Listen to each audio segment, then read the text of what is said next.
হতাশা মাদক দিয়ে দূর হয় না। হতাশা দূর হবে, বলে দিব, তিনটা জিনিস, মাত্র তিনটা। কয়টা ভাই? এক, 5 ওয়াক্ত নামাজ। এক কি? নামাজে আপনি ওযু করে সিজদা দেন, ইনশাআল্লাহ আপনার মনে প্রশান্তি না আসলে আমাকে এসে বলেন যে আসে নাই। চোখের পানি, মনের আবেগ যা আছে আপনার ভিতরে, কষ্ট, দুঃখ, যন্ত্রণা, সব আল্লাহকে ঢেলে দিবেন ইনশাআল্লাহ। নিজের আবেগ ধরে রাখবেন এখানে, আপনি আল্লাহর জন্য ঢেলে দিবেন। মানুষকে আবেগ দেখা কি লাভ? মানুষ আপনার চোখের পানির মর্ম বুঝবে? মানুষ কি মানুষের চোখের পানির মর্ম বোঝে? আপনার পিতা যদি মারা যায়, আমার কাছে এসে দোয়া চান, কান্নাকাটি করে, আমি দোয়া করতে পারবো, কিন্তু আমি কিন্তু আপনার ফিলিংসটা বুঝতে পারবো, আপনার অনুভূতি কে বুঝতে পারবেন? আল্লাহ পাক আপনার ঘাড়ের রগের চেয়েও কাছে আছে। সুবহান সুবহান, আল্লাহ পাক ঘাড়ের রগের চেয়ে কাছে আছে। গতকালকে বাংলাদেশের একজন বরেণ্য আলেমের সাথে একটা কনফারেন্সে ছিলাম।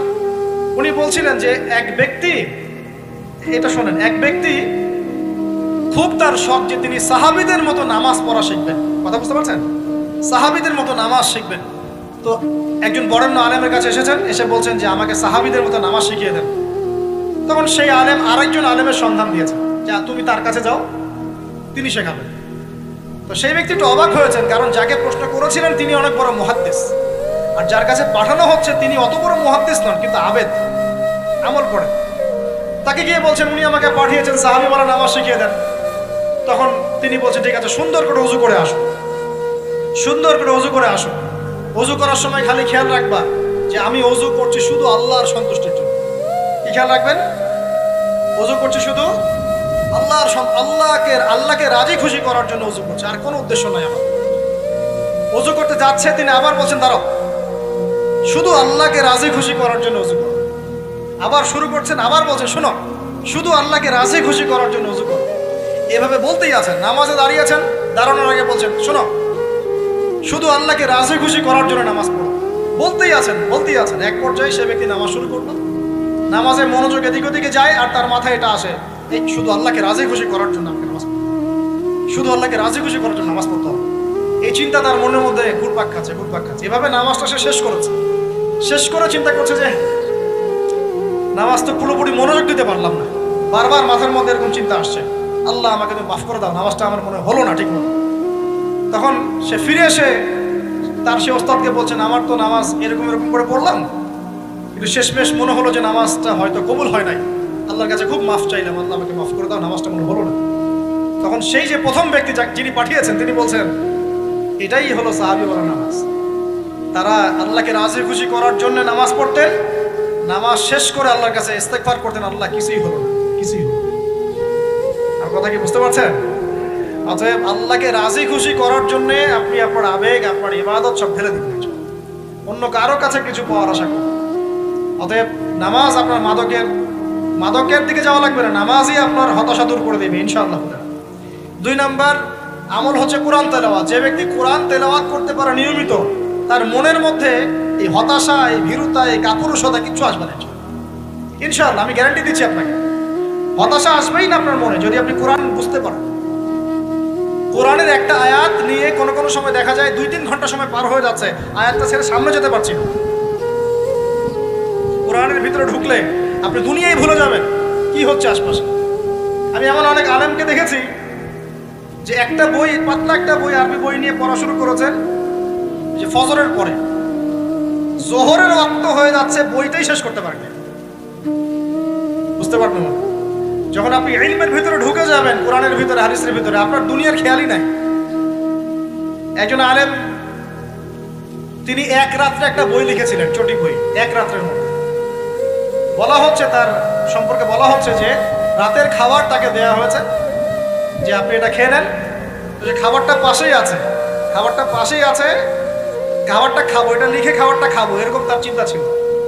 ফজর হয়ে গেছে, বই লিখাও শেষ, খাবার এই অবস্থায় পড়ে ডুবে গেছেন ভিতরে, খাওয়ার মাথায় খেয়াল নাই। এরকম হয়। একজন মনীষী, বিখ্যাত মনীষী, রিয়াদুস সালেহীন কিতাবের রাইটার, সংকলক আল্লামা নববী রাহিমাহুল্লাহ, এরকম সারা রাত চলে গেছে, পাশে 2টা খেজুর, ওই 2টা খেজুর খাওয়ারই সময় পান। হাদিস নিয়ে গবেষণা করতে রাত পার হয়ে গেছে। আমি বলতে চাচ্ছি, যখন ইলমের ভিতরে, কোরআন হাদিসের ভিতরে ঢুকে যাবেন, আপনার দুনিয়ার খেয়াল আপনার চলে যাবে। এই টেনশন, হতাশা, এই সেই বাদ। তখনই আল্লাহ পাক আপনাকে তার পক্ষ থেকে রহমত দিবেন, বরকত দিবেন। আল্লাহ আপনার দুনিয়ার কাজগুলো করে দিবেন ইনশাআল্লাহ। কারণ দেখবেন কেউ আপনার দুনিয়ার ওই কাজটা করে দিয়েছে, কেউ ওই কাজটা করে দিয়েছে, কেউ বাসায় খাবার পাঠিয়ে দিয়েছে, আল্লাহ পাকই এগুলো করাই দিবেন ইনশাআল্লাহ। তো প্রিয় ভাইরা, মাদকে যাব না আল্লাহর কাছে আসবো? 2 নাম্বার কোরআন তেলাওয়াত, 3 নাম্বার আল্লাহর জিকির। 3 নাম্বার কি ভাই? আল্লাহর জিকির। চলতে ফিরতে সব সময় মুখ চলতে থাকবে, মুখ না চললেও মনে মনে মন তাজা থাকবে, মনে মনে জিকির হতে থাকবে। মনে মনে জিকির করতে পারেন, মুখ নড়বে না কিন্তু মনে মনে আপনার একটা জিকির হতে থাকবে। সুবহানাল্লাহ, আলহামদুলিল্লাহ, লা ইলাহা ইল্লাল্লাহ, আল্লাহু আকবার। করা যাবে? পারে। মানুষের মন কখনো চুপ করে থাকে না, কিন্তু মানুষের মন অলওয়েজ কিছু না কিছু চিন্তা করতেই থাকে, করতে থাকে না, যতক্ষণ না ঘুমায় মানুষ। তো প্রিয় ভাইরা, বেশি বেশি জিকির করব, সুবহানাল্লাহ, আলহামদুলিল্লাহ, লা ইলাহা ইল্লাল্লাহ, আল্লাহু আকবার, লা হাওলা ওয়ালা কুওয়াতা ইল্লা বিল্লাহ, এগুলো চলতে থাকবে। আল্লাহ পাক তৌফিক দান করুন। আমরা আমাদের সমাজে যুবকদেরকে এরকম টিকটকে দেখছি, অনলাইনে আসক্ত দেখছি, জেনায় আসক্ত দেখছি, পর্নোগ্রাফিতে আসক্ত দেখছি। আমরা দেখছি আমাদের যুব সমাজকে মাদকে আসক্ত, কিশোর গ্যাংয়ে আসক্ত। এইগুলো কি আমাদের কাম্য ছিল ভাই? আমাদের কাম্য ছিল? এই অবস্থায় কি যুব সমাজ আল্লাহ পাকের দ্বীনের পতাকা হাতে নিয়ে আল্লাহর জমিনে দ্বীন কায়েম করতে পারবে কিনা? একটু আমাকে উত্তর দেন দেখি। এখন এই অবস্থায় পারবে? অতএব অবস্থার উন্নতি করতে হবে কিনা? উন্নতির জন্য রাজি আছি কিনা ইনশাআল্লাহ? আমরা চাই কি আল্লাহ পাকের দ্বীনটা আল্লাহর জমিনে প্রতিষ্ঠা লাভ করুক, আল্লাহর দ্বীন সবার ঘরে ঘরে পৌঁছে যাক। আল্লাহ পাকের দ্বীনের যে সৌন্দর্য সবাই সেটাই, এই সৌরভটা সবাই পাক। আমরা চাই কিনা? সমাজে শান্তি প্রতিষ্ঠা হোক, আবার সেই রাসূলের মতো যুগ চলে আসুক, আমরা চাই কিনা? অতএব আমাদের সবাইকে যৌবনের এই প্রলোভনগুলো থেকে বেরিয়ে এসে আল্লাহ পাকের ইবাদতে আত্মনিয়োগ করতে হবে। আল্লাহ পাক আমাদের সবাইকে তৌফিক দান করুন, বলি আমিন।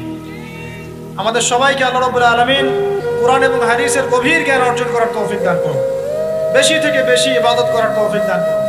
আল্লাহ পাক সবাইকে হারাম সমস্ত রিজিক থেকে বাঁচিয়ে রাখুন, জেনা, ব্যভিচার এবং নারীর ফিতনা, মাদক থেকে আল্লাহ বাঁচিয়ে রাখুন। আল্লাহ পাক আমাদের সবাইকে হালাল রিজিক, হালাল সম্পর্ক যথেষ্ট করে দিন। আল্লাহ পাক আমাদের সবাইকে যেন দ্বীনের দাওয়াতের মেহনত করার তৌফিক দান করেন এবং আলেম ওলামার সাথে পরামর্শ করে দ্বীন শেখার এবং বোঝার তৌফিক দান করেন।